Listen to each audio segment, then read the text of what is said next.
रात के 2 बजे थे कि तभी अभी श्रुति ने आंखें खोली ही थी कि हाँ, ये ये बालकनी का दरवाजा कौन खटखटा रहा है? श्रुति ने डरते डरते बालकनी का दरवाजा खोल दिया, पर बाहर कोई नहीं था। श्रुति को यह बात काफी अजीब लगी। वो भी बालकनी से इधर उधर देख ही रही थी कि उसकी नजर नीचे खड़ी एसयूवी पर गई, और न जाने क्यों वो उसे बस एक टक देखने लगी। और तभी श्रुति, कौन है? पीछे कोई नहीं था, और इससे पहले कि श्रुति कुछ समझ पाती, उसके फोन में किसी का मैसेज आया। मैसेज उसके पति सिद्धार्थ का था। नीचे आओ, गाड़ी के अंदर।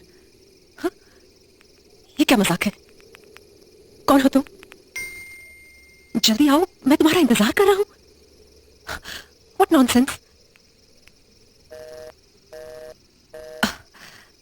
जब उस नंबर पर कॉल लगाने पर ठीक से आवाज नहीं आई तो श्रुति बिना कुछ सोचे समझे नीचे खड़ी एसयूवी के पास पहुंच गई, पर वहां कोई भी नहीं था। श्रुति अभी गाड़ी के सामने खड़ी होकर अंदर देख ही रही थी कि तभी उसे गाड़ी के शीशे में किसी आदमी का चेहरा दिखा। सिद्धार्थ? श्रुति पलटी तो उसके सामने उसका पति नहीं बल्कि घर का केयरटेकर खड़ा था। मेम साहब, आप यहाँ क्या कर रही हैं? वो भी इतनी रात को कहीं जा रही हैं क्या? अब नहीं, वो मुझे लगा कोई है। यहाँ यहाँ कौन आएगा मेम साहब? वो भी इतनी रात को? हम तो कब से राउंड मार रहे हैं, हमको तो नहीं दिखा कोई। नहीं, वो एक्चुअली कोई था नहीं, बस मुझे लगा कि कोई है। मेम साहब, आप यहाँ पे सांप को ढूंढ रही थी क्या? क्या? अब ऐसा क्यों बोला आपने? क्योंकि आप पीछे पलटी तो आपने सांप का नाम लिया। मेम साहब, हाँ? आपको अपने आप को संभालना होगा, काहे कि ऐसे तो आपका मन कभी शांत नहीं रह पाएगा। साहब ने जिस तरह से गाड़ी में अपनी जान ली, उसका सदमा बर्दाश्त करना आसान नहीं है, हम जानते हैं, पर आपको संभालना होगा अपने आप को। मेम साहब, हाँ? जाइए घर में आराम कीजिए, बहुत रात हो गई है। हाँ, आप जाओ, मैं थोड़ी देर में चली जाऊंगी। पर मेम मैंने कहा ना मैं चली जाऊंगी, आप जाओ प्लीज। जी। अजीब है, अगर यहाँ कोई है ही नहीं तो मुझे वो मैसेजेस किसने भेजे थे? चेक करती हूँ, क्या पता कोई और भी टेक्स्ट आया हो। हाँ, अरे ये मैसेजेस कहाँ गए? और ये कॉल डिटेल्स भी गायब है, और मैंने तो कॉल लगाया था, तो फिर। श्रुति अभी अपना फोन चेक ही कर रही थी कि उसे अचानक कुछ याद आया, और वो गाड़ी के अंदर जाकर बैठ गई। अंदर घुसते ही उसने गाड़ी का कंपार्टमेंट खोला जिसमें उसके पति का फोन रखा था, लेकिन उसके साथ वहां वो बंदूक भी रखी थी जिससे उसके पति ने अपनी जान ली थी। श्रुति बंदूक पर ध्यान न देकर सिद्धार्थ के फोन में उसके मैसेज चेक करने लगी। हाँ, इसमें भी कुछ नहीं है, पर कैसे? सारे मैसेजेस कहाँ चले गए? कॉल लॉग्स चेक करती हूँ। हाँ, यहाँ भी कोई कॉल नहीं है। व्हाट द हेल, क्या हो क्या रहा है ये? जब सिद्धार्थ के फोन में भी श्रुति को कोई मैसेज नहीं मिले तो वो उसके फोन में बस यूं ही पुराने फोटोज चेक करने लगी। हाँ, ये कब की फोटो है? और ये टॉप कब खरीदा था मैंने? याद भी नहीं है। अब और ये जगह कौन सी है? लाइब्रेरी जैसी लग रही है। मैं लाइब्रेरी कब गई थी? हाँ, ये तो मेरी घड़ी है ही नहीं। हाँ, अरे ये तो मैं हूं ही नहीं। कौन है ये? और इसके इतने सारे फोटोज क्या कर रहे हैं सिद्धार्थ के फोन पर? श्रुति अभी उस लड़की के फोटो चेक ही कर रही थी कि उसे एक और झटका लगा। हाँ, अब ये कौन है? और इसकी भी इतने सारे फोटोज। ये सिद्धार्थ कर क्या रहा था? हाँ, ये लड़की इसी लाइब्रेरी में काम करती है क्या? इसकी सारी फोटोज यहीं की है। देख के तो रिसेप्शनिस्ट लग रही है। क्या नाम है लाइब्रेरी का? हाँ, सिटी सेंट्रल लाइब्रेरी। ये सिद्धार्थ लाइब्रेरी में क्या करने जाता था? जाके मिलना होगा इस लड़की से। तो उसके बाद श्रुति ने फोन को कंपार्टमेंट में रखा और गाड़ी से बाहर निकलने लगी। हाँ, अरे ये दरवाजा क्यों नहीं खुल रहा है?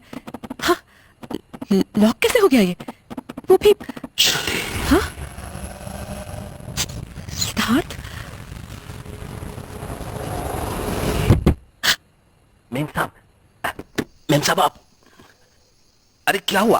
आप घबराई हुई काहे हैं? आप वो मेरा दरवाजा अंदर से लॉक हो गया था। लॉक हो गया था अपने आप ही? हाँ। अजीब बात है। चलिए, हो सकता है कुछ गड़बड़ हुआ होगा। हम कल मैकेनिक को दिखा लाएंगे। बहुत रात हो गया है मेम साहब, जाइए आराम कीजिए। आप कब तक ऐसे ही बाहर रहेंगे? तो उसके बाद श्रुति घर के अंदर लौट आई और अगली शाम को उस लड़की से मिलने सिटी सेंट्रल लाइब्रेरी पहुंच गई। हाय। Oh, hi. I'm sorry, but it's closing time now. अब मुझे बुक्स नहीं चाहिए, बस कुछ सवाल पूछने हैं तुमसे। सवाल? सिद्धार्थ शर्मा को जानती हो तुम? हाँ? I'm sorry. आप कौन? मैं उनकी पत्नी हूँ, श्रुति शर्मा। मैम, मैम बोलने की जरूरत नहीं है, कस्टमर नहीं हूँ मैं तुम्हारी। अब बताओ, जानती हो उसे? देखिए, मैं उन्हें जानती तो हूँ, पर उतना भी अच्छे से नहीं। अच्छा, ये फोटोज देखना जरा, तुम ही हो ना ये? अब हाँ। फिर कैसे कह रही हो कि अच्छे से नहीं जानती हो? अब देखिए, आप जैसा सोच रही हैं वैसा बिल्कुल नहीं है। इनफैक्ट मैं तो उनसे मिली तक नहीं हूँ 1 महीने से। हाँ, वेल, मिल भी नहीं पाओगी अब। He is dead. गोली मार ली उसने खुद को। What? यप। खैर, पॉइंट वो नहीं है, मुझे ये जानना है कि तुम लोगों के बीच क्या चल रहा था।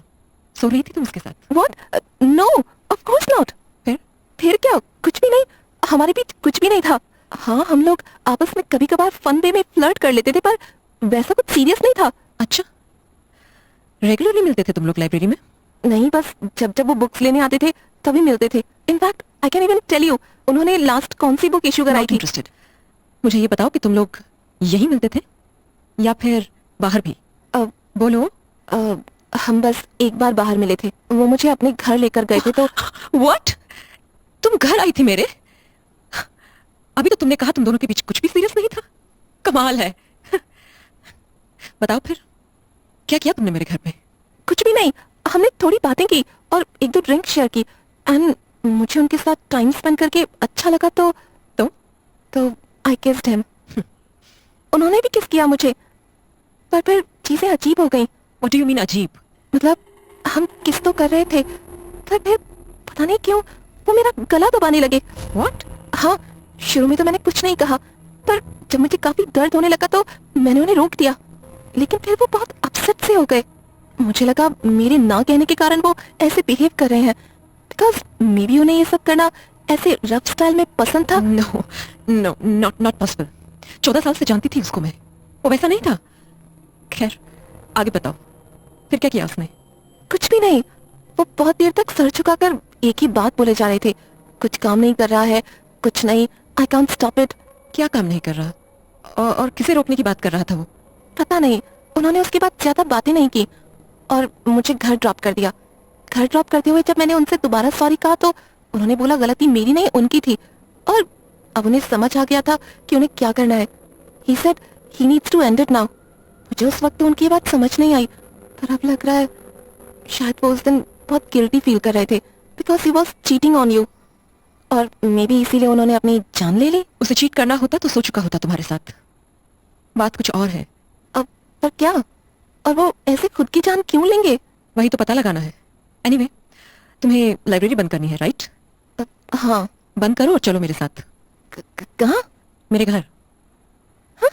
अरे घबराओ मत, जान से नहीं मारूंगी तुम्हें, बस कुछ सवाल है मन में जिन्हें ढूंढने में मुझे तुम्हारी मदद चाहिए। और वैसे भी तुमने ही कहा ना सिद्धार्थ ने तुम्हारी बुक नहीं लौटाई है, तो वो भी ले लेना। निशा पहले तो हिचकिचाई, पर फिर न जाने क्यों वो श्रुति को मना नहीं कर पाई और उसके साथ उसके घर जाने के लिए निकल पड़ी। अभी गाड़ी थोड़ी ही दूर बढ़ी थी कि श्रुति बोली, अभी तुम क्या कह रही थी कि सिद्धार्थ ने गिल्ट में आकर अपनी जान ले ली होगी? अब मैं वो तुम्हारे सामने वाले कंपार्टमेंट में एक पेपर पे कुछ लिखा है, एक बार पढ़ना उसे। ओके। उस कमरे में कोई है, पर वो तुम्हारे पीछे नहीं आएगा। ये क्या है? सिद्धार्थ का सुसाइड नोट। इसे पढ़ के लगता है कि उसने गिल्ट में आके सुसाइड किया है। नहीं, मुझे इसका मतलब भी समझ में नहीं आ रहा है। समझना आसान भी नहीं है, मुझे भी बहुत वक्त लगा था, पर फिर थोड़ा थोड़ा समझ में आने लगा। क्या? बताती हूँ, पर उससे पहले एक कहानी सुनाती हूँ तुम्हें। मेरी कहानी। 4 साल पहले मेरा एक बहुत ही बुरा एक्सीडेंट हुआ था, इतना बुरा कि मेरे दिल ने 13 मिनट तक धड़कना बंद कर दिया था। Basically I was dead. पर फिर थैंक्स टू द डॉक्टर्स मैं जिंदा बच गई। ये ऐसा भी कह सकती हो कि वापस जिंदा हो गई। उस एक्सीडेंट के बाद जब मैं ठीक हुई तो मुझसे लोग बार बार एक ही सवाल करते थे कि उन 13 मिनटों में मुझे आखिर कैसा महसूस हुआ, और मैं सबको यही बताती कि मैंने अपने आप को एक कमरे की चौखट के बाहर खड़े देखा था। कमरा? कैसा कमरा? पता नहीं, उस कमरे में अंधेरे के सिवाय कुछ भी नहीं था। खैर, उस एक्सीडेंट के बाद से मेरे साथ अजीब चीजें होने लगी, जैसे रात को डरावने सपने आना या किसी की आवाज सुनाई देना। जब मैंने ये बातें सिद्धार्थ को बताई तो उसने यही कहा कि मे बी मुझे उस एक्सीडेंट से गहरा सदमा लगा है और शायद इसीलिए मेरे मन में ऐसी इमेजिनेशंस चलती रहती हैं। उसने सजेस्ट किया कि अगर हम इस बारे में खुलकर बात करेंगे तो शायद ये प्रॉब्लम सोल्व हो जाए। बट हम जब भी बात करने बैठते थे एक ही सवाल पर आकर अटक जाया करते। कौन सा सवाल? यही कि जिस कमरे की चौखट पर मैं